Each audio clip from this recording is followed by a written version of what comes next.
Assalamualaikum warahmatullahi wabarakatuh. Perkenalkan, nama saya Selviana Nurhamida, NRP 3121640020 dari kelas 1 D4 LJ Teknik Informatika A. Di sini saya akan menjelaskan tentang getting data from user dengan menggunakan framework Y2. Nah, baik. Yang pertama yaitu kita membuat form, di mana cara utama untuk membuat form adalah dengan menggunakan y/widget/ActiveForm. Nah, pada banyak kasus, form yang ditampilkan ke pengguna mempunyai relasi kepada model.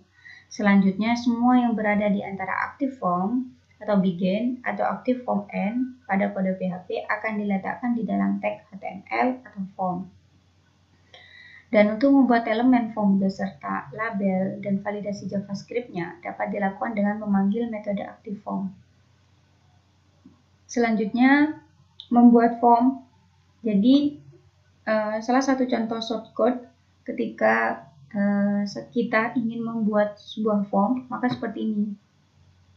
Jadi ada kelas login form, dia extend ke y-base-model, selanjutnya ini. Nah, public username-nya, public password-nya, dan public email-nya. Kemudian public function rules-nya. Nah, selanjutnya di sini ada UC helper HTML. Ini merupakan view-nya yang akan nanti ditampilkan ketika program tersebut itu dijalankan. Nah, setelah itu melakukan validasi input. Nah, ini merupakan aturan dasar, jangan percaya input dari pengguna atau selalu lakukan validasi. Apakah itu benar atau tidak inputannya. Jadi yang dimaksud di sini kalau misalnya diharuskan menginputkan sebuah teks ya. Namun kita menginputkan sebuah angka atau dalam bentuk integer ya. Maka yang terjadi dia harus mengeluarkan alert. Alertnya salah input, seharusnya menggunakan angka. Jadi untuk untuk codingannya maka seperti ini. Public function action contact. Jadi seperti ini, dia membuat ini $model sama dengan new app model contact form dan seterusnya. Selanjutnya melakukan deklarasi rules. Deklarasi rules adalah untuk membuat metode y-base model validate dapat bekerja. Anda perlu mendeklarasikan rule untuk setiap atribut yang akan divalidasi. Nah, jadi untuk rules-nya sendiri yaitu ada name, email, birthdate, required ya. Terus ini ada kotanya maksimal 50 dengan menggunakan string seperti itu. Selanjutnya ada custom error message. Nah, hampir semua tipe validator memiliki pesan error masing-masing. Yap, benar. Untuk mengkustomisasi, hal ini digunakan tujuannya untuk mengkustomisasi atau mengubah sebuah pesan error dapat dilakukan dengan menambahkan property message ketika mendeklarasikan sebuah rule. Dan beberapa validator mendukung properti tambahan yang dapat digunakan untuk menampilkan pesan error yang lebih detail. Selanjutnya adalah condition validation. Nah, validasi juga dapat dilakukan hanya jika kondisi tertentu terpenuhi. Nah, hal di atas dapat dilakukan dengan cara mengisi property when dengan fungsi yang berisi kondisi yang diinginkan. Nah, maka seperti ini hasil dari code-nya. Ya. Selanjutnya adalah data filtering. Jadi data filtering itu mempermudah user ketika menggunakan atau mencari sesuatu atau mencari data yang ingin dicari. Nah, selanjutnya adalah uploading single file. Jadi untuk membuat form yang menerima file upload, ikuti seperti langkah yang di atas ini, seperti langkah yang di bawah ini. Jadi membuat dan mengubah model agar dapat menangani file upload. Kemudian membuat mengubah view untuk akan menerima file upload dan membuat mengubah controller akan mengubah view dengan model. Jadi uploading single file model. Jadi seperti ini, tambahkan library class ya. Library class-nya adalah web upload file ya. Pada model tambahkan sebuah variabel atribut baru untuk menerima file. pada model dan tambahkan rule yang dinyatakan bahwa atribut file di atas adalah sebuah file. Nah, jadi ini. Jadi extensionnya JPG, PNG, GIF itu harus jelas. Dan yang diupload itu berupa apa? Image. Berarti ya kita bisa menggunakan JPG, PNG, dan lain sebagainya. Kemudian uploading single file view. Pastikan untuk menambahkan parameter options. Kemudian akan membuat form input yang akan menerima file. Nah, uploading single file atau controller itu bertugas untuk menghubungkan antara view dengan model. Nah, jadi di sini gunakan kelas web upload view. Upload file. Jadi di sini upload nama itemnya apa? Di sini itu untuk menyimpan file yang diupload itu. File gambar yang diupload itu. Ini folder untuk menyimpannya. Seperti itu. Nah, uploading multiple file untuk mengupload beberapa file bersamaan. Kita perlu melakukan beberapa perubahan. Jadi maksimal filenya, kemudian ubah nama atribut dari model menjadi bentuk array, dan controllernya. Kemudian setelah itu uploading multiple file, model view, controller. Maka seperti ini untuk codingannya, contoh codingannya. Setelah itu, baik, kita akan lanjutkan untuk proses materi ke-8, getting data from user pada latihannya. Nah, jadi yang pertama, tambahkan kemampuan untuk mengupload gambar pada fungsi create dan update dari item. Nah, ini menggunakan aplikasi backend. Jadi, yang pertama yang saya lakukan yaitu membuat dari GUI menggunakan generator. Jadi bisa dilihat. Jadi dari sini di web, ini diklik sini. Nah, ini tuliskan saja GUI, tapi jangan lupa untuk memasukkan .htaccess-nya, sama seperti langkah-langkah sebelumnya yang saya sudah terapkan di front end. Nah, jadi klik model generator, di sini bisa memilih ya apa saja yang ingin dibuat. Jadi bisa membuat model generator, bisa membuat CRUD-nya, bisa membuat controller generator. Nah, di sini saya sudah membuat dari aplikasi backend karena permintaan soal di latihan menggunakan aplikasi backend.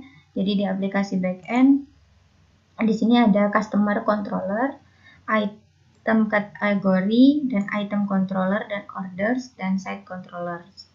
Nah, di sini the item controller saya membuat fungsi baru untuk melakukan nantinya save image ya.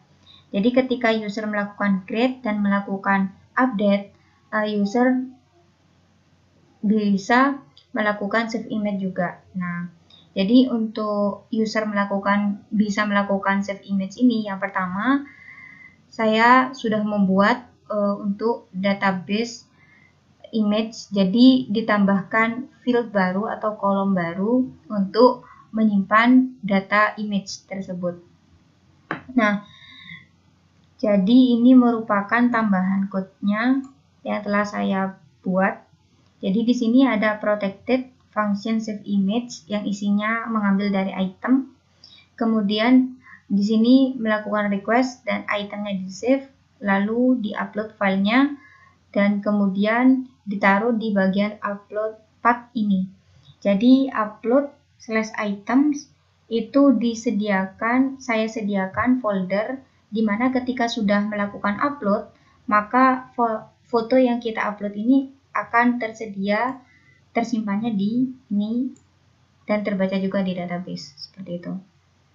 Maka di sini ada base name-nya, namanya apa dengan waktu, kemudian item, kemudian extension-nya. Nah, setelah itu di save. Jika save-nya berhasil maka terdapat di path tersebut. Selanjutnya jika save-nya gagal maka dia akan melakukan return redirect ke view-nya. Nah, di sini saya akan mencoba untuk melakukan save image setelah membuat model generator, CRUD generator, dan controller generator. Nah, ini sudah saya buat semuanya, modelnya, controllernya. maka ini juga view-nya sudah saya buatkan ini. Maka setelah itu kita coba jalankan di sini. Nah, ini ada 15 ya, ada 15. Saya coba create baru, create data baru. Nah, di sini create data baru dengan nama misalkan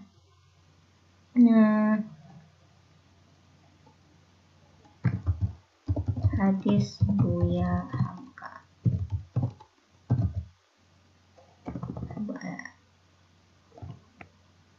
Ya, misalkan hadis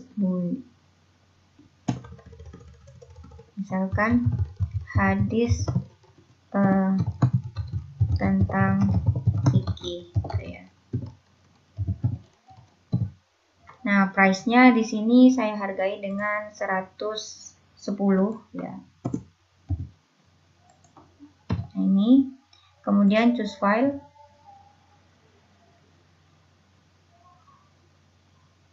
Choose file ini memilih gambar yang ada di folder kita. Nah,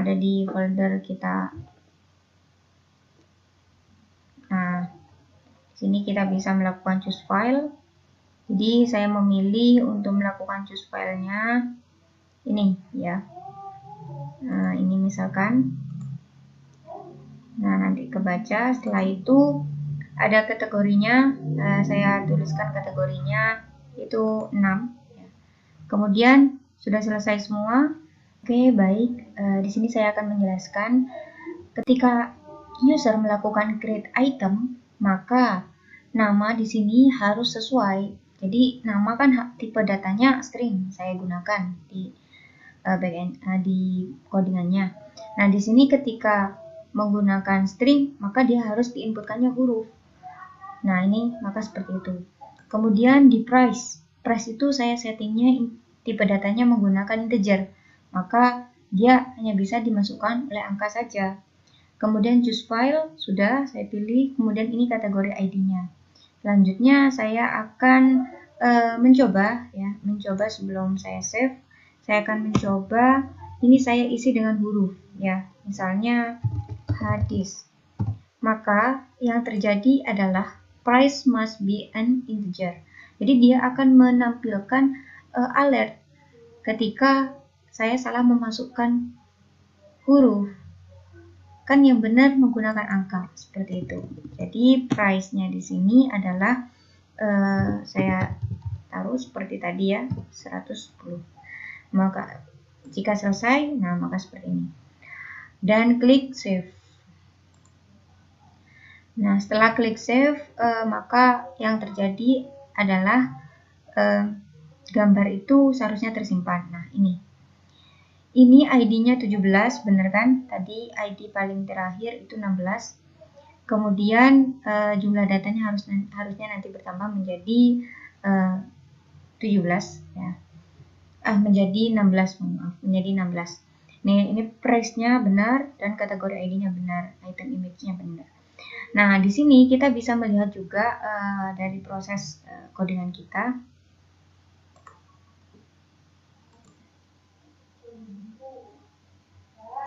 Nah, setelah itu kita bisa melihatnya apakah gambar ini muncul juga di dalam folder yang tadi saya buat, jadi upload/item/upload. Kita bisa lihat di sini. Jadi upload/item. Nah, alhamdulillah sudah muncul ya gambarnya. Berarti ini sudah benar ya prosesnya. Maka di sini ini juga beberapa gambar yang sudah saya coba-coba dan benar sudah tersimpan ya. Ini merupakan nama filenya dan ini extension filenya JPG. Nah, setelah itu saya sesuai dengan perintah soal, setelah melakukan create, saya akan melakukan update dari item tersebut. Jadi saya akan lakukan update ya. Sebelumnya saya akan melihat dulu di bagian item. Nah, ini datanya masuk ya, hadis tentang fikih 110 ya. Kemudian setelah itu saya lakukan update. Nah, di sini saya lakukan update. Sini fikih versi 1. Misalnya gini, ini angkanya saya rubah menjadi 120. Dan saya mengambil image lagi, image-nya saya rubah.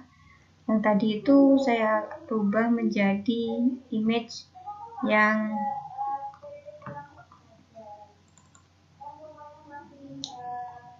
ini, ya, misalkan open, setelah itu dia nggak bisa karena dia ada maximize-nya, ada minimize-nya, size yang harus di-upload itu ukuran berapa. Jadi seperti ini maka munculnya keluarnya.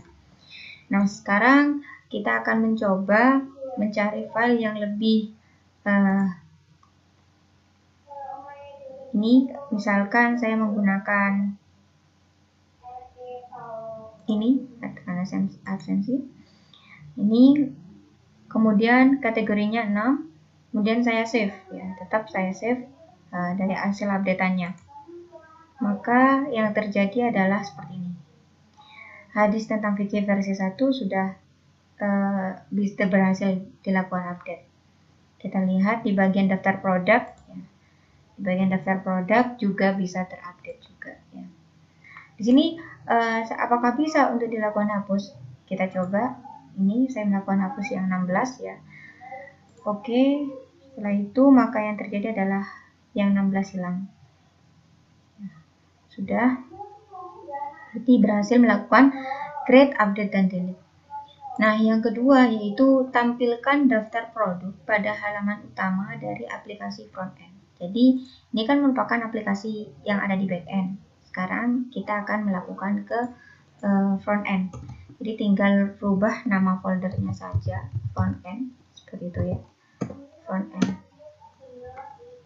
Nah, ini sudah tampil, jadi klik produk, ya, maka tampillah seperti ini, ya, sama dengan seperti yang tadi ada di backend. Jadi tampilkan daftar produk pada halaman utama dari aplikasi frontend. Sudah tampil di sini di bagian item, kemudian saya di bagian frontend item index, ya.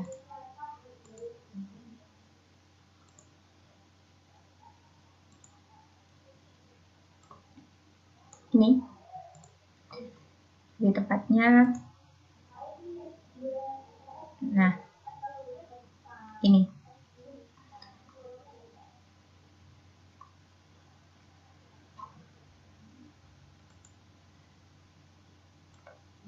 Ini saya letakkan di bagian web item index.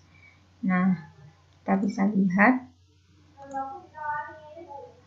web item index, ya. Web item index ini view item indexnya. Nah, ini di sini saya juga udah bisa menampilkan sesuai seperti tadi, ada ID, ada nama, ada price-nya, dan ada kategori ID-nya, ya, dari hasil create itemnya tadi di front end. Dan data yang kita buat di juga tampil, kita buat di front end juga, kita buat di back end juga tampil di front end. Oke. Selanjutnya adalah tambahkan tombol untuk beli produk pada setiap item produk, ya.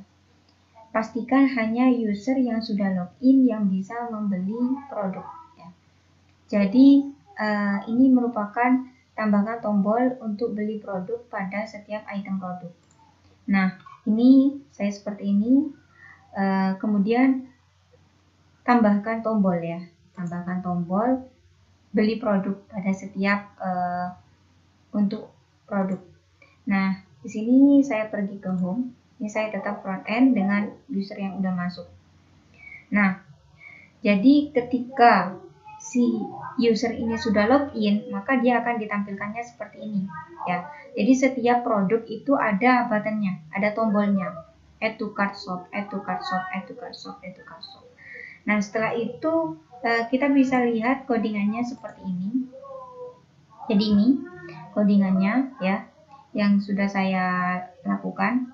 Jadi ini merupakan code-nya, ya. Jadi setelah melakukan item as item, kemudian dilakukanlah image-nya. Kemudian setelah itu namanya apa, kategorinya namanya apa, price-nya berapa, kemudian kategori ID-nya apa. Setelah itu diberilah button, ya buttonnya ini beli produk, maka dia akan melakukan login kalau misalnya belum login.